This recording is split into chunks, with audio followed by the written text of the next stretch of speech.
I call the Wednesday, August 6th, 2025 council meeting to order. I met with council members at 5 p.m. on the 6th floor conference room for a briefing to discuss tonight's agenda. At 5:30, which is now obviously, we moved here to the first floor chambers to conduct the council meeting in person. And because we encourage community involvement, we invite the public to join us in person or participate via a remote option through Zoom or view on BCAT.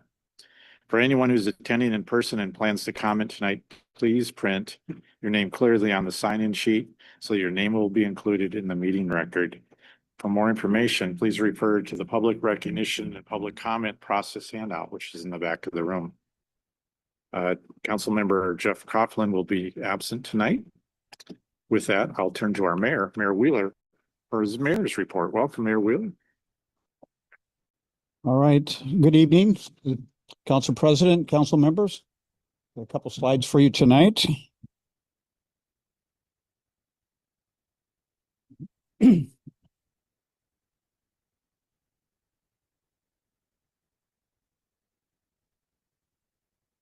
All right. First up, I am City of Bremerton are looking for volunteers. We have one position on the Services Grant Recommendation Committee. And this position is a representative from the City of Bremerton to join in a regional effort. And as you can see, there's more information on the slide. I won't go through all of it, but the contact cdbg@bremertonwa.gov is where you would email if you had questions. And again, I'm just looking along with you council members, you're obviously always part of this the recruitment of trying to get these positions filled with good qualified people who want to serve, and especially want to serve their community. I wanted to highlight this opening is out there, and again, looking for a volunteer to fill a very important position on behalf of the City of Bremerton. 2117 East Finney Bay Drive. So this is today, we the city completed almost all of the cleanup, and this was in partnership with the property owner, who now has inherited the property as a family member who is motivated. And on the left, you can see some of the vehicles, trash. And especially look in the lower left, the amount of trash that was piled in. On the right, you kind of get a picture. We're standing there to give you some scale of the volume of disaster that was there. We had to work through a legal process, and step by step got us to where we are today. There's one vehicle left that we are working on removing, and then there will be a 30-day period where the new owner who's of the family member who's taken ownership can now put the place up for sale. So we have a new life for this piece of property. Harborside Fountain Park, I just wanted to share that we have devoted over 160 man hours here recently, sprucing the park up. And a lot of it's to get ahead of the wine festival coming downtown, which is an annual fundraiser that always benefits good work in our community. So that's happening, and wanted to share that with you. I want to highlight this effort. This is a great partnership with our City Parks Department. This group, March and May, they've held 3 volunteer cleanups. They are doing plantings. They're removing invasive weeds. They're working on erosion control. Just a bunch of other, just great, improving the drainage on the park, investments being raised. This is ownership from our public. This is partnership. I wanted to highlight outstanding work by our community. And so this is great work being done. We always look for more of this, but this is sure special, and we appreciate it very much. Haddon Park grand opening. A few of you were there this weekend, and or not, a couple Fridays ago, and well attended. About 75 people, and members of Lulu Haddon's family were there. So the community is happy to have it back. It's been full every time I've been by it, and it's just nice to see, and a great benefit for the community. We overcame a lot to get to where we are today. All right, this is something new, but I suspect that you've been waiting for this for me to make announcement. Right now, we'd like to try, and this is from the community. We have heard multiple positions on this from our community after the Quincy Square grand opening, that they would like to see us try some type of temporary street closures. And so that's what we're underway. We are working on that right now. We would like to do this, and we anticipate doing this from August to December. We will be gathering input. We will lessons learned, feedback from the community, surrounding businesses. We plan on having an open house in the fall to, to kind of just consolidate what we've learned and get some input on what the cities are, whatever visitors are seeing. And it's going to be one step at a time. And so I'm hoping for some help in kind of promoting, making us people aware that we are underway with this process here. The whole thing's going to be designed around a new streamlined permitting process. There will be a threshold where special events will be invoked, and a lot of it's going to have to do with fire safety or with food, with music, just a couple things, especially food and music, volume, decibels, noise, and a couple of things will invoke a typical special event, but we're creating and you'll see this, a process where the special event will be exempt if it falls below about 5 criteria threshold. And so we look forward to rolling this out more to you. But right now we're working with the DBA and on this, and we're going to see how it works. But I'm anticipating some good things coming from this effort. So that is it from me, Council. I know you probably have questions on that one, but we will catch up more on this. Okay, thank you. Thank you, Mayor. Now we'll turn to our city clerk, Ms. Hoover, for the consent agenda. Thank you, President Younger. For approval on the consent agenda are the following items. A, claims and check register. Approval of the following checks and electronic fund transfers. 1, check numbers 411669 through 411913 and EFT numbers V44045 through V44184 in the grand total amount of $4,848,841.89. 2, regular payroll for pay period ending July 15th, 2025 in the amount of $1,220,623.72. 3, regular payroll payout for the pay period ending July 15th, 2025 in the amount of $11,667.45. 4, regular payroll retro pay for management and professional from January 1st, 2025 through April 30th, 2025 in the amount of $81,585.15. 5, retiree payroll for pay period ending July 31st, 2025 in the amount of $37,832.38. B, minutes of council meeting July 16th, 2025. C, minutes of study session July 23rd, 2025. D, resolution number 3401 to adopt the Kitsap multi-jurisdiction multi-hazard mitigation plan. And E, ordinance number 5517 to amend ordinance number 5503 relating to the city of Bremerton's fiscal years 2025 to 2026 budgets. This concludes the reading of the consent agenda. Okay, thank you.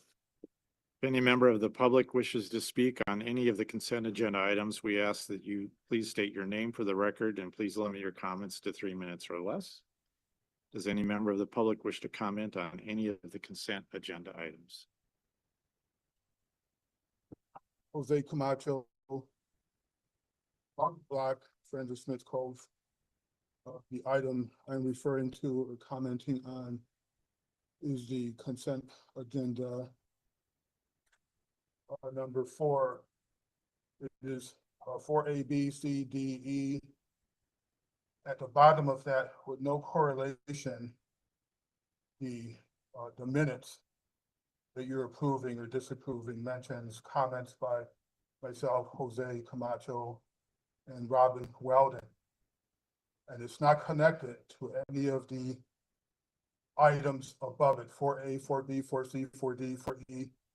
In fact, those comments were important because those comments were asking you to not put on Chuck Henderson in the CDBG Project Review Committee for what by now I hope are obvious reasons. Because that process, CDBG funds, if it was policy, it was horribly awful policy. If it was a rig, which I suspect it was, it's a horrible thing to happen. For the needy to depend on these HUD funds, and then for them to be diverted into the wealthiest of the wealthy developers, a cartel in this town, the 4th Street Action Group, that's kind of a big deal. So when we object to it, at a minimum, your minutes for historical purposes should reflect that that item was objected to by a community member, and the community member that stands for helping the homeless. I previously argued in terms of epistemic oppression. I've asked for the minutes to reflect the affiliation of community members, because when you balkanize information, when you cut it up into little pieces, and they are not connected in the public record, a historical record, it erases us. If a community member wants to go back and see if anyone spoke up for him, they should be able to go into the record and see, cool, Francis Smith Code, cool, rock the block. You know, the minutes right now, when I look down, because these are action minutes, we were kind of dismissed previously when I brought this up. Action minutes, we don't need a transcript. No one was asking for a transcript. You go down the minutes now at the bottom, it says things like, happy birthday, Councilmember Goodnow, like 3 times, 3 different council members. It'll say, and Mockler was excited for whatever. It says, Goodnow, he was very excited. We don't need to know your feelings. We don't need to know if you're excited, sad, whatever. If these are action minutes, it should reflect action. And it should reflect material pertinent action. That's why we're here for. We're not here to chit chat. So acknowledge your community members.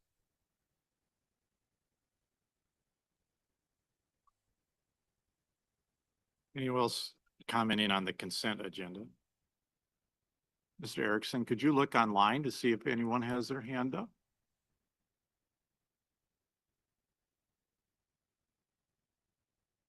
I see nobody. Okay, thank you. Seeing none, we'll go to the council for a motion.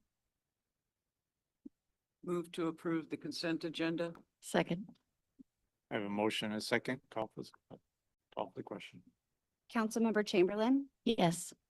Fry, Yes. Rebelowski, Yes. Goodnow, Yes. Mockler, Yes. Younger. Yes. Motion carries unanimously. All right, next up is public recognition. As indicated in the agenda, public recognition provides an opportunity for attendees to address the council on any issue not on tonight's agenda, which is there's no general business. So this is not interactive, and the council is here to listen to your concerns and questions. And a reminder, now that it is election season, please refrain from any comments on political campaigns or ballot measures. There'll be no public comments accepted via Zoom tonight unless prior arrangements were made. I believe we're going to have 1 caller. Is that correct? Okay. So we'll make sure, catch me if I forget to do that. Unless you make further arrangements by contacting the city clerk by calling 360-473-5323 at least 24 hours prior to the meeting. Again, we only ask that you state your name for the record, and please limit your comments to 3 minutes or less. The timer system will use so that everyone is treated fairly. With that, I now open up to public recognition. Mary Lou Long, longtime resident of Bremerton, over 50 years. Once again, I'm here to bring to your attention that under congressional sessions, they open with the recital of the Pledge of Allegiance, as do many government meetings at local levels. I would like our council to open our meetings with the Pledge of Allegiance. And I'd also like to say that they do also have invocations. In fact, I believe Jennifer Chamberlain gave a invocation for humanists. before she became a council member. And I'll make it really short. I believe I'll recognize God before I recognize the flag. Dear Lord in heaven, Father, creator of us all, who we will answer to at the end of our days, please bring wisdom to the council members and the voices of the people. Amen. If anyone would like to stand and say the Pledge of Allegiance with me now, I'd appreciate you standing, putting your hands over your heart. I pledge allegiance to the flag of the United States of America and to the republic for which it stands, one nation under God, with liberty and justice for all. I don't know if I said it right. I haven't said it for a while, but anyway, you get the message.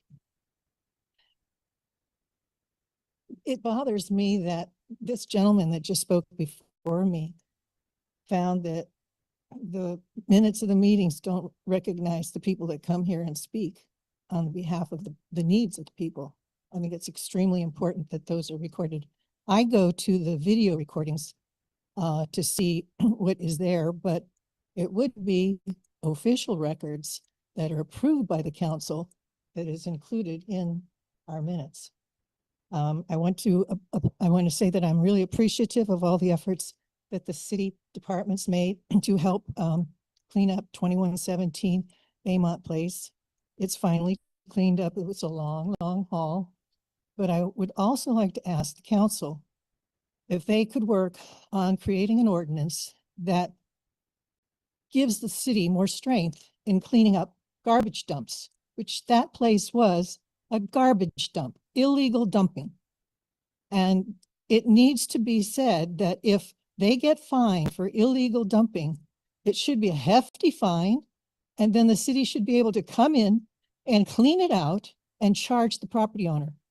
Because I think that going on as long as it did was an insult to everyone that lived there. It was a horrendous situation. We put up with it for years. And only by virtue of the fact that Mr. Paplo died and it went on to his heir, it's Thank you, changed. Ms. Long. Thank you.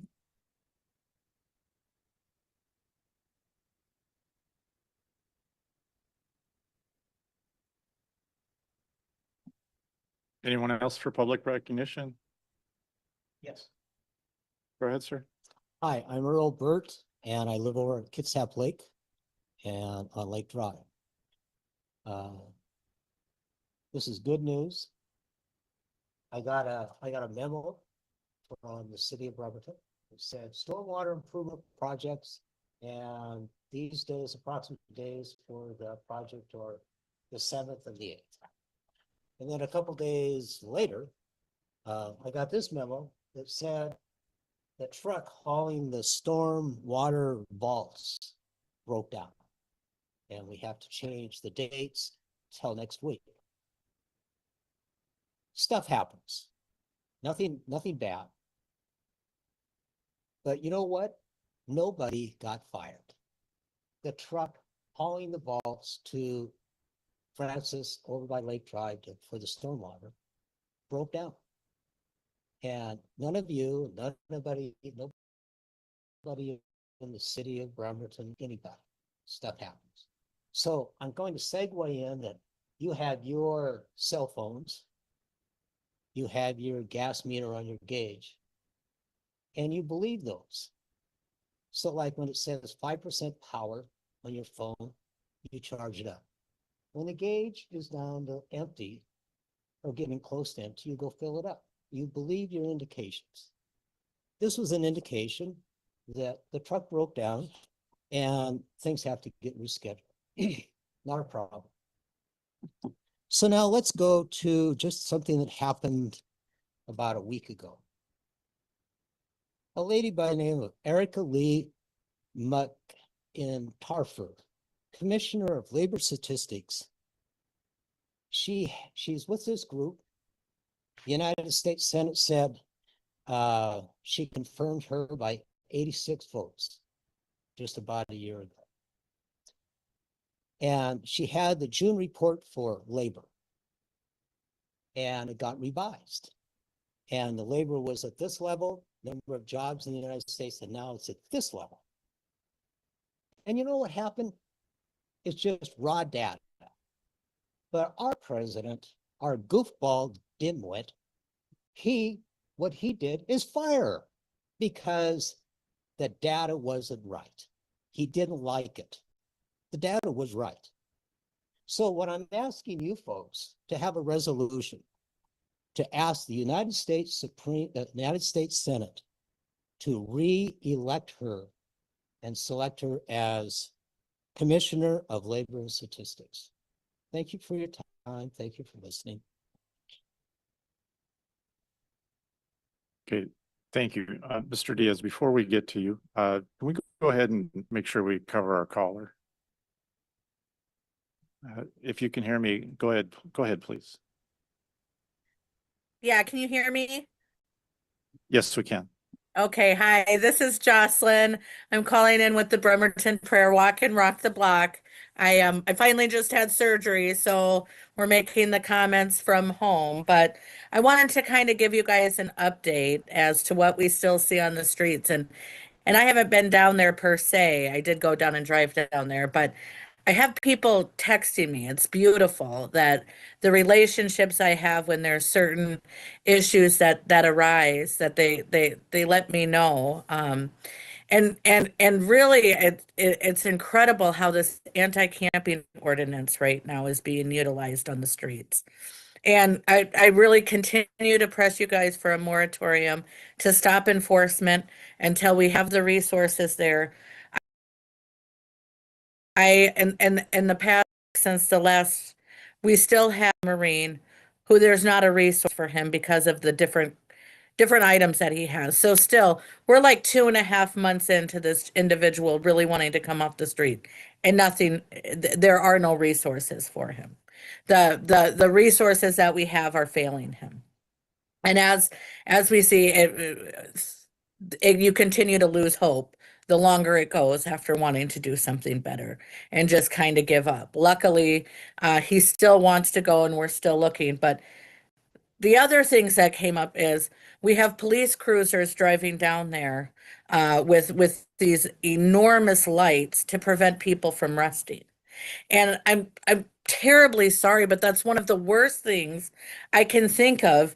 If you want to go somewhere safe, where you're close to the police station, and you have these bright lights shining in to prevent any kind of rust.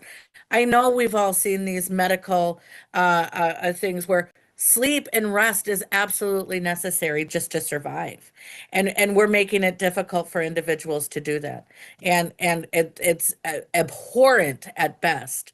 We've got an individual, a lady. She came out. She had lost a baby on the streets, and was down there. The hospital brings them back down right outside of Salvation Army because that's where the shelter is. And she's not able to get any sleep. She's continuously when you're moved out of the Salvation Army, she has nowhere to go. So she's suffering absolutely an incredible medical condition right now and is still being targeted by the police to move along. So she can't rest either. And it is not in the spirit, it's not in the plain language, and it's not in the spirit of just even human decency to utilize this ordinance in such an incredible way. I would encourage you, absolutely encourage you to put a moratorium on it. No, thank you. Go ahead, sir. Adrian, District 2. Want to talk about nuance, mainly because I'm an offender, particularly in difficult and sensitive issues such as politics and when life is on the line.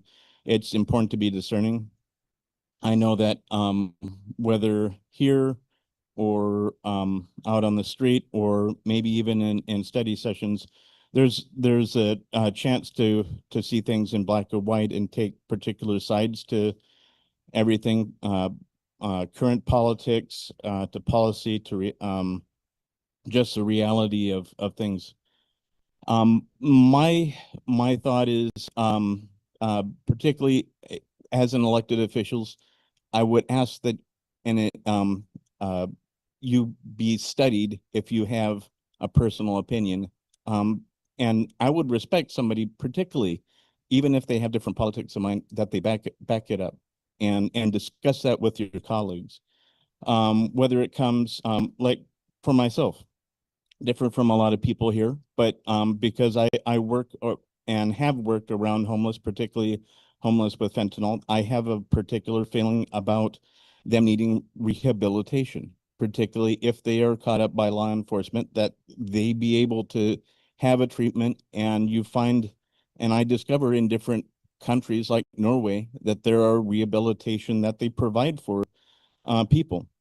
I work in and around the housing, and I learn everything every day, particularly in terms of public housing. And one of the things that we just listening into the news is HUD is coming down on people using public housing as rehabilitation sites, and that's not what they're meant for. They're meant for things that people like single mothers, elders, and they have to go through a very long list of criminal history, past records, financial, otherwise. Another thing that we talk about constantly is illegal immigrants. And I'll be nuanced and say that I don't really care if they're here and they're not causing a problem. It's not, I'm not concerned. If they are being little deviants or little hostile, then I would encourage that the police would, several times, if they come by on their records, look into their past. Same thing if they're criminals. If they're a murderer, like we're seeing in the news more and more, and they're be discovered, that Bremerton police would refer them to ICE. Okay, thank you.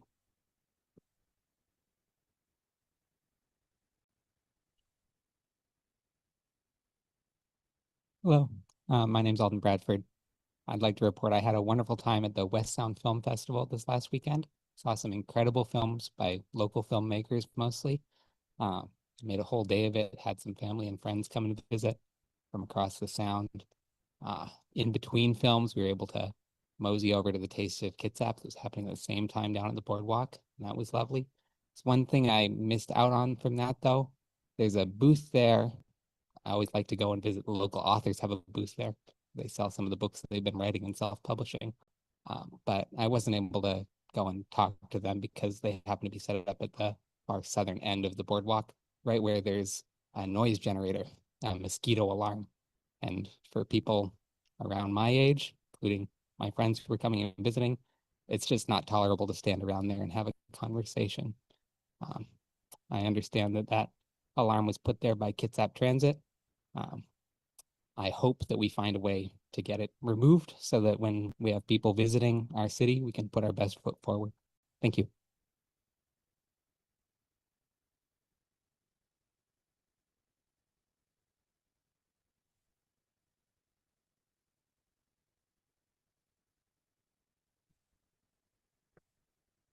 Ray Camacho, Rock the Block, friend of Smith Cove. In Bremerton, it really came home to me after the madness of national politics for the last 10 years that we live in this bubble of delusion, right? And it doesn't matter who you are, but in Bremerton, it really hit home because here I had occasion to look at the law and find detail in the process of law because this was my occupation. In earlier times, the law was a song to me. I'm Puerto Rican, so I'm very jaundiced about America and its colonization and how it uses its military might. But I love the law because the law was an amalgamation of history, various communities, different people. It didn't matter. It's an amalgamation of intellectual and cultural thought put together, and it arrives in a cohesive way to guide future generations. So that's the shield I'm willing to die on. And lobbyists don't care about the truth. They care about money, so they lie. In this town, the mercantile culture has taken over the civics culture. So this is going to be a reminder. John Adams, government is instituted for the common good, not for the profit, honor, or private interest of any one man, family, or class. You're different from me. You have to be truthful to me as a member of the public. Here's the Supreme Court. The Constitution protects the right to receive information and ideas, Stanley versus Georgia. Another one, the state may not contract the spectrum of available information, available knowledge, Griswold versus Connecticut. Another one, the First Amendment prohibits government from limiting the stock of information from which members of the public may draw, First National Bank of Boston versus Bellotti. 53 seconds. And here's a standard I think applies to you. It's a criminal statute. Every public officer who shall knowingly make any false or misleading statement in any official report or statement under circumstances not otherwise prohibited by law shall be guilty of a gross misdemeanor. In Ordinance 5506 and 5508, Planner, Jackson, DCD, whoever, the city attorney, somehow concocted a way to deceive the public, and they kill due process for ordinary homeowners who may want to object to defective projects across the street. And it is remarkable that a little town could do that with a straight face, but they did. 5506, 5508.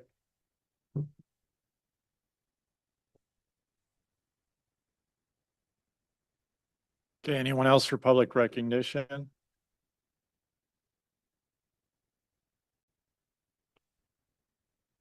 Reach Kayla. I'm going to start by saying I turned in my packet on the last minute as usual because that's me. And as I was doing it, I noticed the sign that it was at Marvin Williams Center. They had a box. I usually come here, drop it off. But anyway, I went Marvin Williams Center, and I was really saddened to see not only there was a lot of homeless people down there because there's usually a scattering, but it was especially unnerving because there was a lot of really elderly people, a lot of people in wheelchairs, which makes absolutely no sense to me. So now we get to the BS. All right. I don't think we would have such a homeless problem if we were meeting people's needs. I've heard for a couple of years about this low barrier shelter, pallet, whatever. It hasn't come to fruition. We keep hearing about it, but there's nothing there. Okay, so we are going to talk about Marina Square condominiums paying 0 taxes. So 0 towards fire, city, police, roads, everything. 0, 0, 0, all the way down. A value of 70 million is what they've put the building at. It is listed as condos. Recently found out it's a hotel too. How does that work? Don't know. So you get the MFTE for a hotel as well as apartments. It's diabolical. It's clever, but it's diabolical at the same time as we see people suffering in Bremerton. They're collecting a lot of money. They have the Y there. I know that they ain't giving that space out for free. They got a grocery store, not a grocery store, but a mini mart, same thing. They ain't giving that space out for free. They have the hotel, which it's studios. It's got a little kitchenette, so I imagine it's long-term stay. DOD rate is $110 a day, which would be $3,300 a month. After 30 days, they don't have to even pay the hotel taxes that go to Bremerton. It's a scam. Like I said, it's clever, but at the same time, it's diabolical. Like how? You're using services, you're taking advantage of the rest of us that we all use the services. We all use everything here. We use the roads, we use the schools, we use the pay your way. You guys need to rethink the 8 to 20 year MFTE. It doesn't make sense to me. The math ain't mathin'. Rich people are getting richer. Poor people are ending up in the streets. Thanks.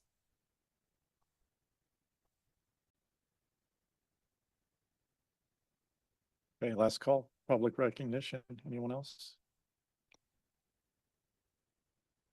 Seeing none, I'll close public recognition. We have no general business items tonight. So I'll turn now to our council member reports. This is an opportunity for council members to provide an update on any issues or events taking place in their district, announce any events that are recently attended or plan to attend, or to speak on any other city-related topic. Since this is the first council meeting of the month, we'll start on my left with District 1, Councilmember Chamberlain. Hey there. I think we're just waiting to pull up slides. It's okay. I had a chance to do a little ride along today with our Bremerton Police Department. When I first came onto council, I did a ride along.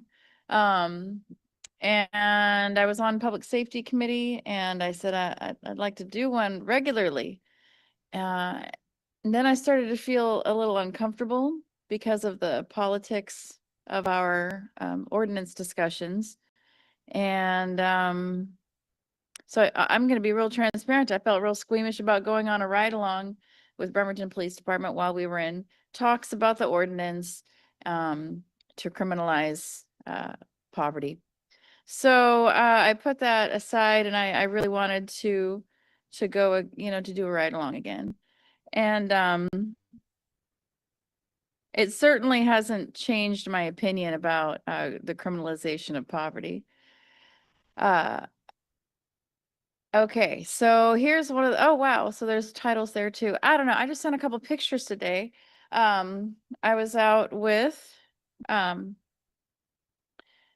see, I want to make sure I get the titles right. With Corporal Chesney for the first part of my visit. And this is a property that's familiar to some of us, right? We know that and the neighbors across the street, Pendleton Place, this is a property that apparently is known from a lot of folks residing in it. We stopped there, and when we stopped, a really sweet German Shepherd Husky dog came out, as did somebody who was residing there. He dipped right back in, but Corporal Chesney had to go check it out. I don't know what that is a picture of. I didn't take that picture. That's not, that wasn't my picture. So I guess, and I'm sure that it's multiple people that are residing there. What I appreciated was the professionalism of Corporal Chesney and how he discussed things with the individuals that were there. He offered to have Common Streets connect with them. What we know on council is that Common Streets has limitations on going on private property. This is private property. Also, what was really interesting of note is the lack of real security that like these fences are pretty, like haphazard. You can just push them over and it can fall over. So it's not really securing this property. The property is dangerous for folks. It is a residence for folks, but it has some hazards to it. So there is something to be said for the property owner not properly securing their dangerous building.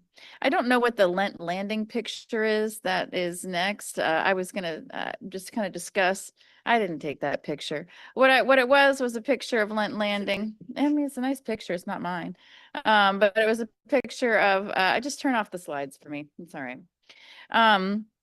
Another call was pretty much right next door to my home, and at Lent Landing, and it was just kind of an interesting call because there were kids involved.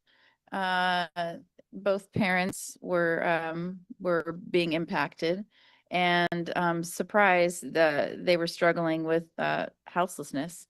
And just nearly every single call that I went on was poverty related, and it did not change my opinion about the just dire needs of our community and how regulating poverty isn't going to do a damn things to fix it.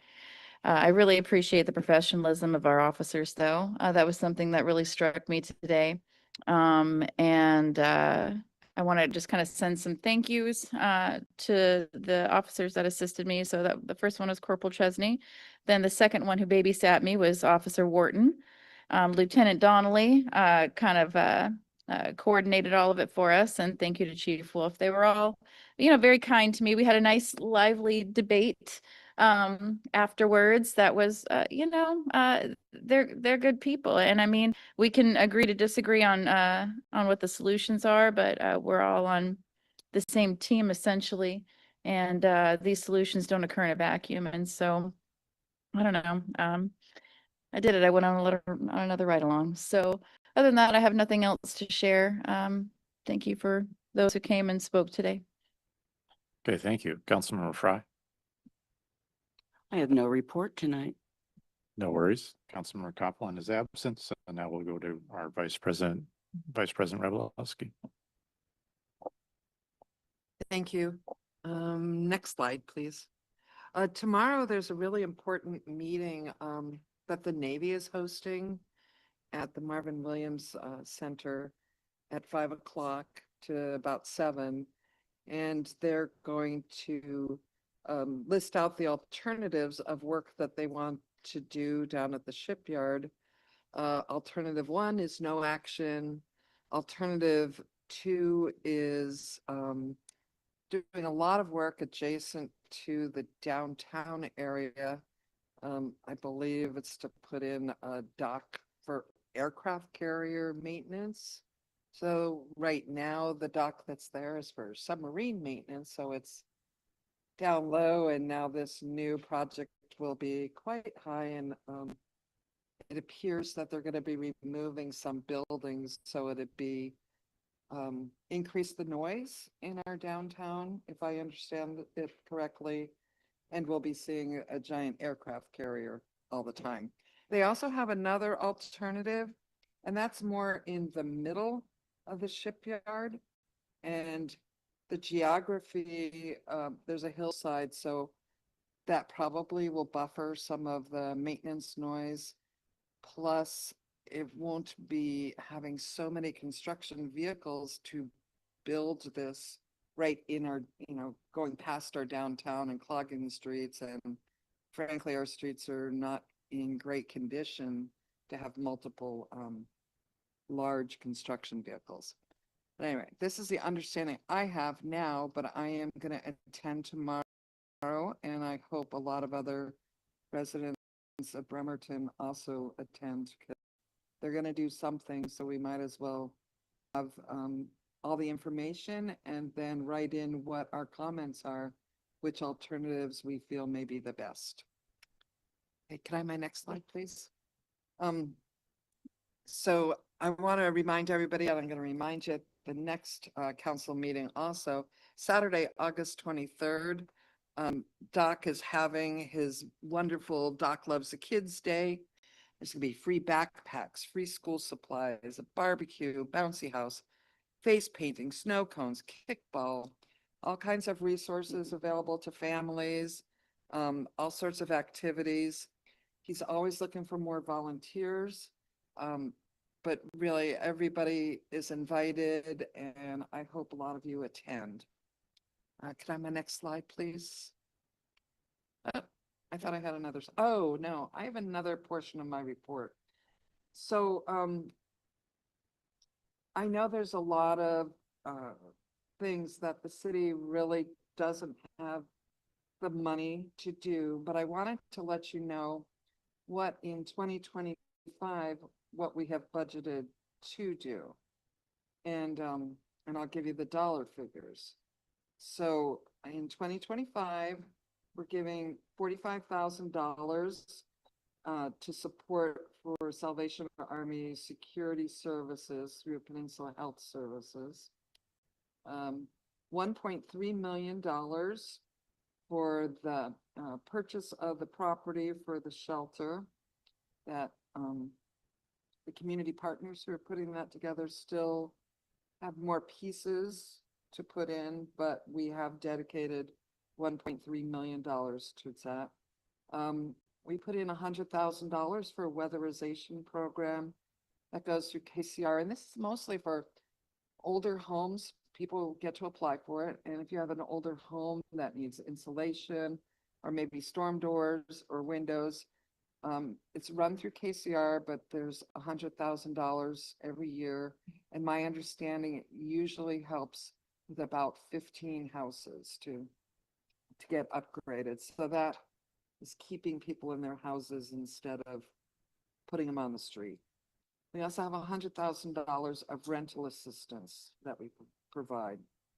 This year, we're providing $60,000 to the KCR BEST program, which is a program to help young entrepreneurs, give them some training. Then there also was an additional $50,000 for weatherization through the CDBG grants.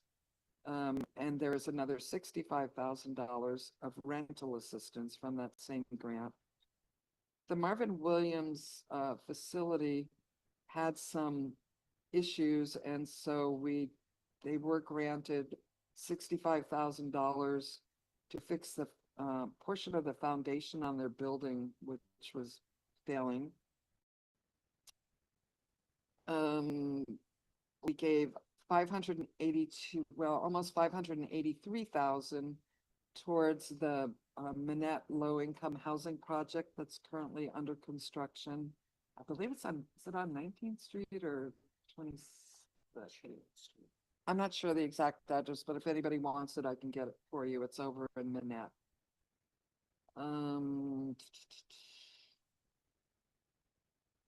Gave $200,000 to Community Frameworks, which is managed in their office in Port Orchard, and that is to help with assistance for down payments and minor repairs.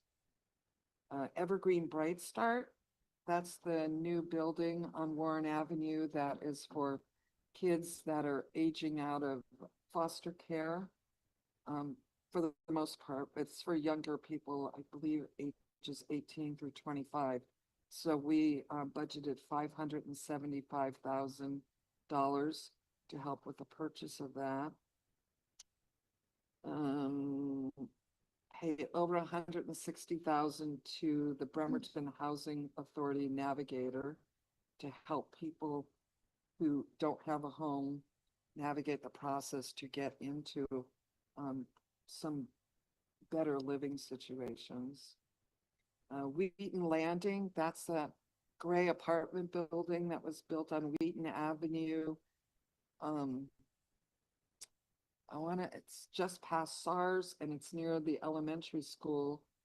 So Bremerton Housing Authority purchased it with our help, and it's for families that are without homes that have school-aged children, so they can move into a place that's easy for kids to get to school and brand new apartment buildings. And then we also gave them another $142,000 towards the acquisition of that. And Common Street, they are basically our social service agency contractor, and they go out and meet with people who are without homes and try to figure out what their needs are and try to assist them to get into housing, or if they're trying to get into treatment, they try to find a place that's available and make arrangements for transportation, because as we all know, there's very limited treatment over here. So typically they're getting them to Eastern Washington. So it ends up that it's this year $4.2 million that we budgeted. And a lot of that was from ARPA funds, COVID funds, but not all of it. And there's a lot more that we would love to do, but this is what we are doing right now. So I don't want anybody to think that the council, the administration, and staff don't care about people who are without homes or struggling for other reasons in the city. That's the end of my report. Okay. Thank you, Councilmember Goodnow. Thanks for all on that. I just a couple of quick things, mostly the things that I don't want to be too excited about things, but I was very excited with the Pride Festival. So we did a big kickoff event here in Bremerton. The festival was up at the fairgrounds. We think we had about 6,000 people. So kind of the bigger and best festival that's happened so far. And then we had some other events the next day in Manette. And then this past weekend was the West Sound Film Festival, as was mentioned. And Mr. Bradford was not only an attendee, but a star. So yes, are we gonna make that available to the general public someday? All right, we can share that. Anyways, they did a great short film together, and it was wonderful. So anyways, it was a great weekend. It was great. It was also the first Friday that Quincy Square was open, and to see the amount of people there, kind of free range, just being out. It's all free to enjoy, and there were a lot of families and stuff out, so it was great. And we're just going to continue to grow into it and make it a great place. And I'm super excited that we're gonna close it on the weekends. I think that's a good move, and we will see. So I already said it was great. All right. Thank you. Okay. Thank you, Councilmember Mockler.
Can you turn on your mic, please? I am turning on the mic. Okay, did everybody hear all of that? Any of that? Okay, good. Shakespeare voice works for me. Next slide, please. So here is an aerial version, an aerial view of that same area. So you'll see down here all along the top, this road that's running there, that's Werner Road. And you can see how it connects to what we used to call the Wi-Fi community, because they had a big sign out front that said Wi-Fi community. That is very much uphill. And then it comes down to, you've all heard me talk about the Wright Creek wetlands, so I'm not going to go on and on about that. But the body of water down in the center to the left of Sinclair Way, which makes this curve, is Reservoir 3. And immediately to the east of that is a residential housing. You guys all see that? So you see this big parcel of forest and this mowed land on either side of Sinclair Way? That's all freeway corridor. If you stood on a 300-foot flagpole, you could just about see the freeway. It is not visible from the freeway. It's full of residential. If you look north and east, there's Reservoir 4, which is literally classified as a dam, and has to be regulated and treated as a dam. That's freeway corridor. These houses directly above that are not freeway corridor, and there's Heartland Toyota. Everybody can see that. So I'm not really concerned about, I'm trying to draw in the air for you guys, so I truly beg your pardon. But Sinclair Way comes up off of Warner Road and it heads down past Reservoir 4 and sort of morphs into Third Avenue. So all of that, you cannot build housing. You can have adult entertainment. Here is Pendergast Park directly north of it. You can, with the current zoning, apply for and probably get a conditional use permit for adult entertainment between a residential area and a park. This is a park that we are trying really hard to make a locus of tourism, where kids will come here and play. This is an area that could all be developed for what Paul Dutke, if you guys remember when he was on Parks Commission, the number one thing that people want from a park is they want to be able to walk and run on trails. Here it is. There's nothing to do to it. It's already there. So this is a zoning that as of now will be looked at sometime hopefully before Christmas 2026. So if anybody is interested, next slide, please, in discussing this, okay? Look at hang on, let's see, the left side of the screen, please. It's the Eco Forum that I'm having at my monthly town hall. So if this is environmentally concerning to you or a planning concern to you, please come. The goal here is to represent the actual environmental concerns of Bremertonians, not just stuff that I've gone off to be very excited about when I am talking about the Wright Creek wetlands and their value as a series of stormwater retention ponds for which we pay not one dime. I'd like to thank all the people who spoke. Thank you. Have a good night. Okay, thank you. So council and folks that are watching, I think you can see we're trying something new that we have slides prepared for each council member showing a picture in their district that may change. And then a map showing that particular council member represents. And here you see Council District 7 in brown. And I think you've all noticed that it dwarfs all the other ones, all the other districts combined in land size. Just a little fun fact. So for my next slide, I've been asked to, kind of a fun thing here, talk about upcoming events that are happening in our city. And you can see them there. August 10th, we have the Puget Sound Book Festival. August 14th, Parks and Rec mini concert series. At Evergreen Rotary Park, Rock the Dock on the 16th. Bremerton Bites also on the 16th. And of course, our annual Blackberry Festival, which runs through September 1st. The other thing I'd like to mention is he's not here tonight, as I mentioned, but we received notice from the Association of Washington Cities that Councilmember Coughlin has been awarded the Advanced Certificate of Municipal Leadership. The CML program requires at least 60 hours of training and involvement in community service. It's not an easy task to do. I don't know if other council members have done it. I believe Mayor Wheeler has received that recognition while he was on council, but anyways, it's a big deal. So congratulations, Jeff, if he's listening. And with that, a reminder that the next regular study session will be on August 13th. Next Wednesday, beginning at 5 p.m. in the 6th floor council conference room with a remote option available by Zoom. Folks, that concludes tonight's business. This meeting is adjourned. Almost a record.